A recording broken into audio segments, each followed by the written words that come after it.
Welcome to salt and pepper. இன்றைக்கி நம்ம பார்க்க போகிறது சீவல். இதை ரிப்பன் பக்கோடான்னு சொல்லுவாங்க. வாங்க எப்படி பண்ணுறதுன்னு பார்க்கலாம்.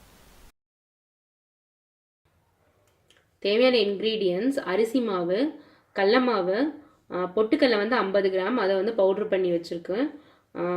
மிளகா வத்தல் 7 மிளகா வத்தல் ½ அன் ஹவருக்கு முன்னாடி 2 கட் பண்ணி இந்த மாதிரி கொஞ்சமாக தண்ணி ஊற்றி ஊற வச்சுருக்கோம்.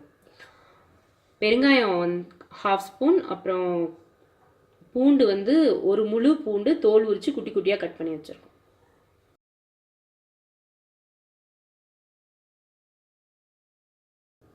ஜாரில் இது ஆல்ரெடி பொட்டுக்கடலை மாவு நுணுக்குனது. இப்போ இந்த ஜாரில் மிளகா வத்தல் சேர்த்துடலாம்.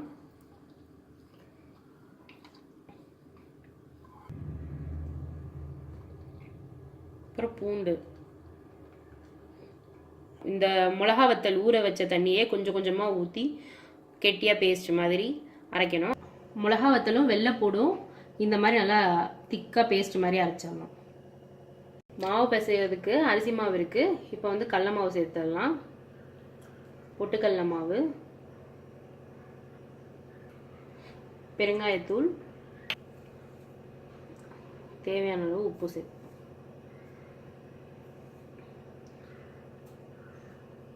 இது நல்லா ஒரு தடவை பிசைஞ்சிட்டு அப்புறம் இந்த மிளகா வத்தல் வெள்ளைப்பூடையும் சேர்த்துடலாம். எல்லாமாவே நல்லா ஒரு கிளறியாச்சு. இப்போ இந்த மிளகா வத்தல் வெள்ளைப்பூடு பேஸ்ட்டை இதில் சேர்த்துறோம்.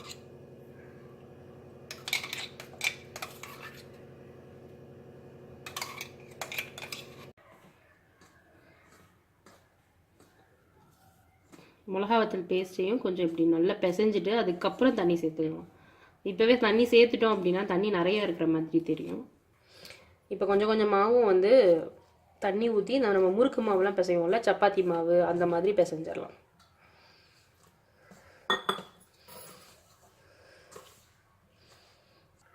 மாவு நல்லா பிசைஞ்சாச்சு. இப்போ அந்த சீவல் புளியறதுக்கு இந்த மாதிரி இருக்கும். நம்ம இடியாப்ப உலக்குலலாம் கொடுக்கும்போது கொடுப்பாங்க. இதை நம்ம யூஸ் பண்ணணும். இதை போட போகிறோம்.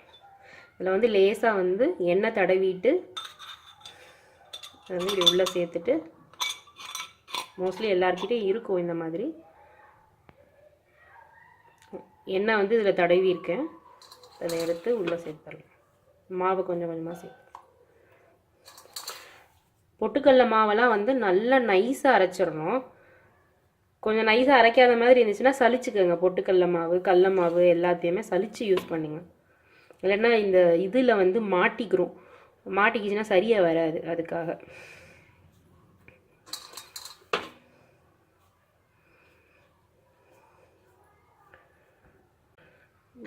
இதை மாட்டிடலாம். இங்கே பாத்திரத்தில் எண்ணெய் காய வச்சிட்டேன். எண்ணெய் காஞ்சதும் ஸ்ட்ரைட்டாக நம்ம இப்படியே புழிஞ்சு விட்டுறலாம். அதில் ஒரு தடவை இப்படி மாவுலே பண்ணி பார்த்துக்கோங்க, சரியாக வருதா இல்லையா அப்படின்னு. இல்லை, சரியாக வருது. ஒரு சின்ன பீஸ் போட்டு எண்ணெய் காஞ்சிச்சான்னு பார்த்துடலாம்.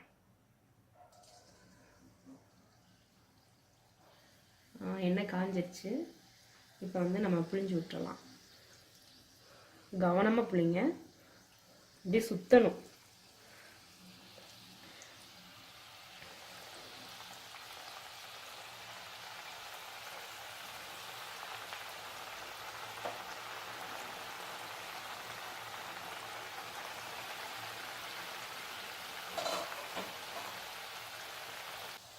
இப்போ திருப்பி போட்டுடலாம். இந்த மாதிரி உங்ககிட்ட இந்த கம்பி இருக்கான்னு பாருங்கள். இது சினுக்கடின்னு சொல்லுவாங்க. இது இருந்துச்சுன்னா யூஸ் பண்ணுங்கள். அப்படி இல்லைன்னா கரண்டி போட்டு திருப்பிக்கோங்க.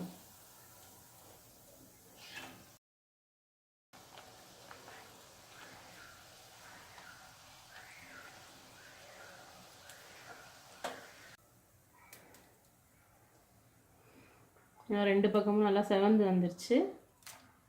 இந்த ஜல்லடை பாத்திரத்தில் போட்டு விட்டுடலாம். எண்ணெய் ஃபுல்லாக வடிஞ்சிரும். கீழே பிளேட் வச்சுருக்கேன். எண்ணெய் ஃபுல்லாக வடிஞ்சு பிளேட்டில்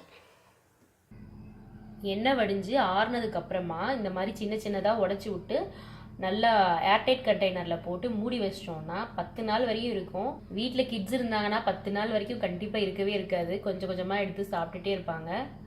நீங்களும் இந்த ஸ்நாக்ஸை வீட்டில் ட்ரை பண்ணி பாருங்கள். பிடிச்சிருந்துச்சுன்னா லைக் பண்ணுங்கள், சப்ஸ்கிரைப் பண்ணுங்கள். தேங்க்யூ.